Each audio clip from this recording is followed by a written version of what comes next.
L'ensemble des mesures saisies par la stretching machine transite par le boîtier de commande sur lequel sont affichées la valeur de la force résistive, le temps de l'exercice, la valeur angulaire et le nombre de répétitions de mouvement. Le i-bouton va permettre de capter et de transférer toutes ces valeurs vers un ordinateur où elles seront traitées à l'aide d'un logiciel spécifique. Particulièrement conviviale, cette application gère les fiches des patients sur lesquelles on retrouve les mesures faites lors des exercices sous forme de courbes ou de valeurs numériques.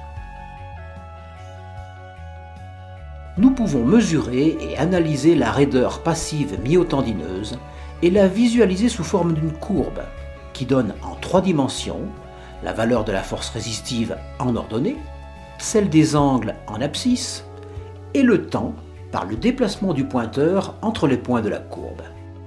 En déplaçant le pointeur sur la courbe, on obtient automatiquement un coefficient de raideur. Il est même possible de faire la comparaison de 2 courbes d'évaluation après 15 séances de travail par exemple. Nous constatons, en dehors du gain d'amplitude, pour un même angle, que la force résistive passive a diminué de 34 Nm, ce qui montre que le travail a porté sur une réelle modification des propriétés viscoélastiques. Nous pouvons aussi analyser les zones de faiblesse musculaire. Par exemple, en travail isométrique, on mesure la force active en fonction de l'ouverture angulaire. On peut ainsi déterminer les angles favorables et défavorables. Des écarts trop importants, non progressifs, peuvent être la cause de lésions myotendineuses, surtout chez le sportif. Lors des séances de travail, toutes les méthodes peuvent être envisagées avec la force résistive comme fil conducteur. Sur cette courbe, nous voyons une série de 5 étirements passifs statiques de même amplitude, de 65 à 70 degrés pour être exact, alternés avec de courtes pauses de durée identique 20 secondes. Nous voyons à l'évidence une diminution significative de la force résistive au fur et à mesure des répétitions.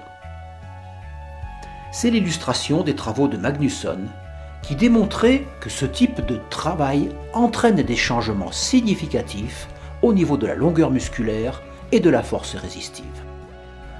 Avec ces mesures et ces actionneurs particulièrement précis, la stretching machine permet, pour les sujets sensibles, de réitérer des étirements en dessous du seuil de la douleur avec des résultats probants. Sur cet autre exemple, dans le domaine du contracté, relâché, étiré, après le pic de contraction, le relâchement se fait jusqu'à une valeur plancher déterminée de la force résistive. L'étirement qui suit est contrôlé degré par degré jusqu'à la valeur consigne de 20 Nm fixée pour cet exercice. À la nouvelle valeur angulaire, un relâchement est fait jusqu'à la valeur plancher de la force résistive. À cet instant seulement, le nouveau pic de contraction est demandé. Sur cet exemple, la stretching machine montre tout l'apport novateur du concept. L'exercice n'est plus piloté par le temps, mais par la mesure précise de la force et de l'écart angulaire.